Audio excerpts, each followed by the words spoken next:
ನನಗೇನು ವಿಷಾದ ಅನ್ನಿಸ್ತದೆ ಅಂದರೆ, ಮಾನವೀಯಲ್ಲಿ ಇಷ್ಟೇ ಹಿಂದೂ ಬಾಂಧವರಿದ್ದಾರ. ಇದು ಒಂದು ಇಂಚು ಕೂಡ ಜಾಗ ಖಾಲಿ ಇರಬಾರ್ದು ಇಲ್ಲಿ. ಇದು ಎಲ್ಲೋ ಒಂದು ಹಳ್ಳಿಯೊಳಗೆ ನಡೆದಂಥ ಕಾರ್ಯಕ್ರಮ ಆಗಿ ಕಾಣಿಸ್ತಾ ಇದೆ. ಹಾಗಾದ್ರೆ ಈ ಕಾರ್ಯಕ್ರಮ ಮಾಡಿ ಪ್ರಯೋಜನವೇನು? ಎಲ್ಲ ಪೂಜ್ಯರಿಂದ ಆಶೀರ್ವಾದ ಪಡೆದಂಥ ಪ್ರಯೋಜನವೇನು?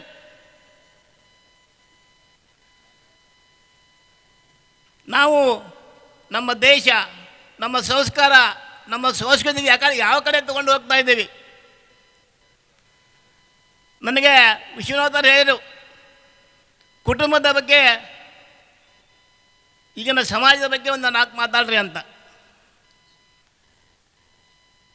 ನಾನು ಸುಮಾರು 90 ವರ್ಷದಿಂದ ಈ ಸಮಾಜವನ್ನು, ಈ ಕುಟುಂಬವನ್ನು ನೋಡ್ತಾ ಬಂದಿದ್ದೇನೆ.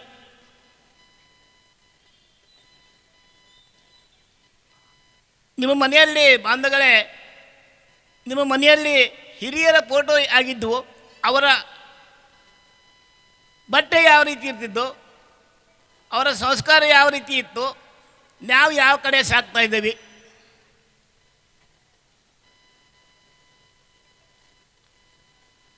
ಮೊದಲು ಒಬ್ಬ ತಾಯಿ ಹೊರಗೆ ಹೊಂಟ್ರೆ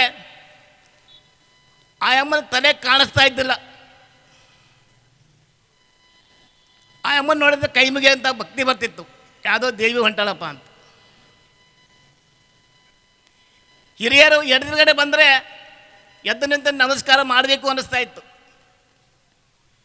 ಈಗ ಹಿರಿಯರು ಹಾಫ್ ಪ್ಯಾಂಟು ಬನಿಯನ್ನು ಹಾಕ್ಕೊಂಡು ಬರ್ತಾರೆ. ನಮ್ಮ ಸಂಸ್ಕಾರ ಎಲ್ಲಿ ಹೋಗಿದೆ? ನಮ್ಮ ಸಂಸ್ಕಾರ ಹೋಗಿದೆ, ಸಂಸ್ಕೃತಿ ಹೋಗಿದೆ. ದುಡ್ಡಿನ ಬನ್ನು ಹತ್ತಾ ಇದ್ದೇವೆ. ಜ್ಞಾನ ಬಂತು, ಬುದ್ಧಿ ಹೋಯಿತು. ಇವತ್ತು ಐಡೆಂಟಿಟಿಯಲ್ಲಿ ಇಡೀ ಹಿಂದೂಸ್ತಾನ ವಿಶ್ವದಲ್ಲೇ ನಮ್ಮ ಮಾನ್ಯತೆ ಪಡೆದಿದೆ. ಆದರೆ ನಮ್ಮ ದೇಶದ ಸಂಸ್ಕಾರ, ಸಂಸ್ಕೃತಿ ಎಲ್ಲಿ ಹೋಯ್ತು? ಯಾವುದರೊಂದು ಹಬ್ಬ ತಗೊಳ್ರಿ, ಮೊದಲು ಎಷ್ಟು ವಿಜೃಂಭಣೆಯನ್ನು ಮಾಡ್ತಿದ್ರು.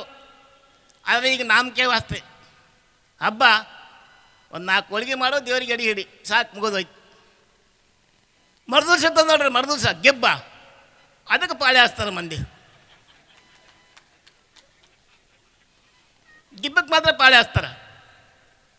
ಆದರೆ ಒಂದು ಹೇಳ್ತೇನೆ ಬಂಧುಗಳೇ, ಎಲ್ಲಿವರೆಗೂ ಕಾವಿ ಬಟ್ಟೆ ಇರ್ತವೆ, ಎಲ್ಲಿವರೆಗೂ ಕಾವಿ ಬಟ್ಟೆ ಅಷ್ಟದಲ್ಲಿ ಇರ್ತವೆ, ನಾವು ಹಿಂದೂ ಆಗಕ್ಕೆ ಬಾಳಕ್ಕೆ ಸಾಧ್ಯತೆ.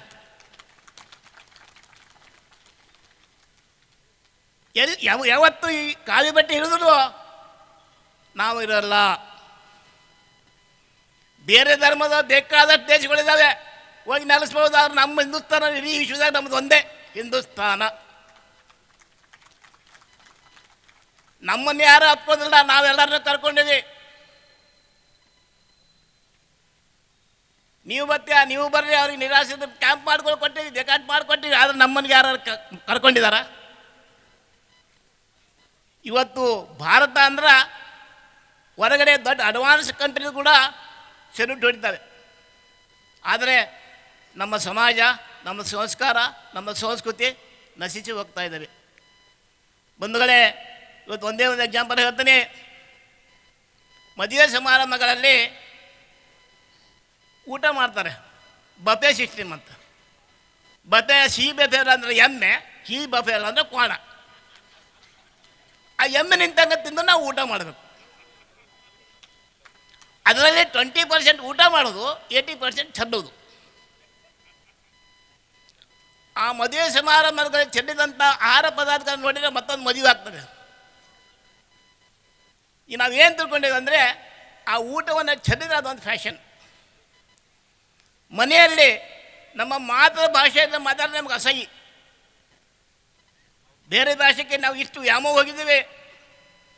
ಒಂದು ಹಿರಿಯ ಮನುಷ್ಯರು ಗಾರ್ಡನಲ್ಲಿ ಕೂತ್ಕೊಂಡಿರು. ನಿಮ್ಮ ಮಕ್ಕಳು ಏನು ಮಾಡ್ತಾರೆ ಅಂತ ಒಬ್ಬರು ಕೇಳಿದ್ರು. ನನ್ನ ಮಗ ಒಬ್ಬ ಇಂಜಿನಿಯರ್ ಇದ್ದಾನೆ ಅಮೇರಿಕದಲ್ಲಿ, ಒಬ್ಬ ಡಾಕ್ಟರ್ ಇದ್ದಾನೆ ಇಂಗ್ಲೆಂಡ್ನಲ್ಲಿ. ನಾವು ಅನಾಥಾಶ್ರಮ.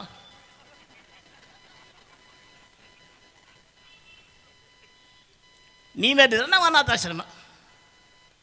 ಸೊ ಇದು ನಮ್ಮ ಸಂಸ್ಕಾರ ಆಗಿದೆ. ಈಗ ನಾವೇನು ತಿಳ್ಕೊಂಡಿದ್ದೀವಿ, ನಮ್ಮ ಮಕ್ಕಳು ಇಂಜಿನಿಯರ್ ಡಾಕ್ಟರ್ಗಳು ಆದರೆ ನಾವೇನೋ ಜೀವನದಲ್ಲಿ ಸಾಧನೆ ಮಾಡಿಬಿಟ್ಟಿವಿ ಅಂತ. ಅದು ಅವು ಮಕ್ಕಳ ತಪ್ಪಲ್ಲ, ನಮ್ಮ ತಪ್ಪು. ಸಣ್ಣ ಹುಡುಗರು ಇದ್ದಾಗ ಅವನ್ನೆಲ್ಲೋ ಹಾಸ್ಟೆಲಲ್ಲಿ ಓದಿಸ್ತೀವಿ. ಅವು ವರ್ಷಕ್ಕೆ ಒಂದು ಸಲ ಬಂದು ತಂದೆ ತಾಯಿ ಮಕ ನೋಡ್ತವೆ. ಅವ್ರಿಗೆ ಯಾವ ಬುದ್ಧಿ ಬೆಳೀತದ? ಈಗ ನನಗೆ ಮಾಡ್ರಿ, ಮುತ್ತಿನ ಕಾಲಕ್ಕೆ ನಿಮಗೆ ಮಾಡ್ತೀರಿ ಅಂತ ಹುಡುಗ. ಸೊ ನಮ್ಮ ಮಕ್ಕಳನ್ನು ನಾವೇ ಕಳಿಸ್ತಾ ಇದ್ದೀವಿ, ನಮ್ಮ ಸಂಸ್ಕಾರವನ್ನು ನಾವೇ ಹಾಳು ಮಾಡ್ತಾ ಇದ್ದೇವೆ. ನಾಚಿಗಿರ್ಲಂತ ಬಟ್ಟೆ ಉಡ್ತಾ ಇದ್ದೀವಿ. ಎಲ್ಲ ನಾನೇ ಸರ್ವಜ್ಞ ಅನ್ನೋ ಒಂದು ಅಹಂಬ ಅಂತ ಮೆರಿತಾ ಇದ್ದೀವಿ.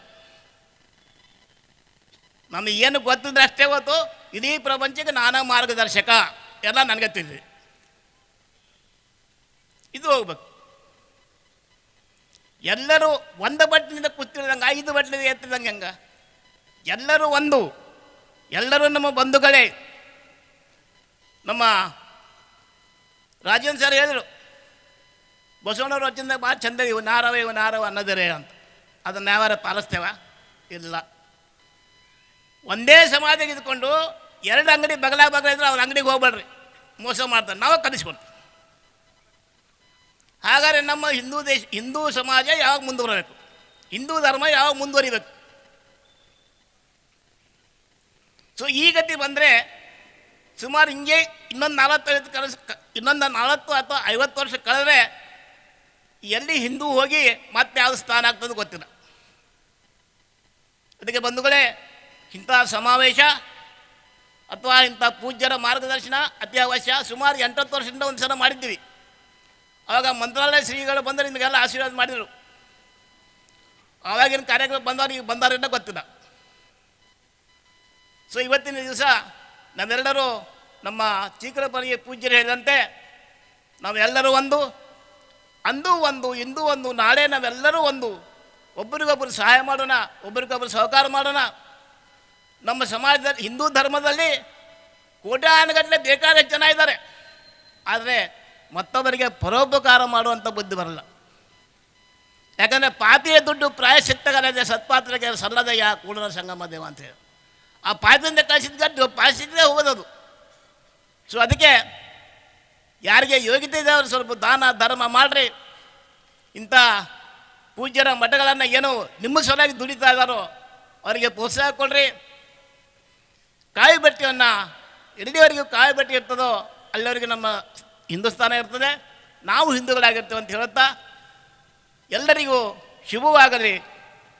ಆ ಕರುಣಾಮಯಿ ಶಾಂಭವಿ ಎಲ್ಲರಿಗೂ ಒಳ್ಳೆಯ ಬುದ್ಧಿ ಶಕ್ತಿ ಕೊಳ್ಳಿ ಅಂತ ಹಾರೈಸುತ್ತಾ ನನ್ನ 4 ಮಾತು ಮುಗಿಸ್ತಾ ಇದ್ದೇನೆ.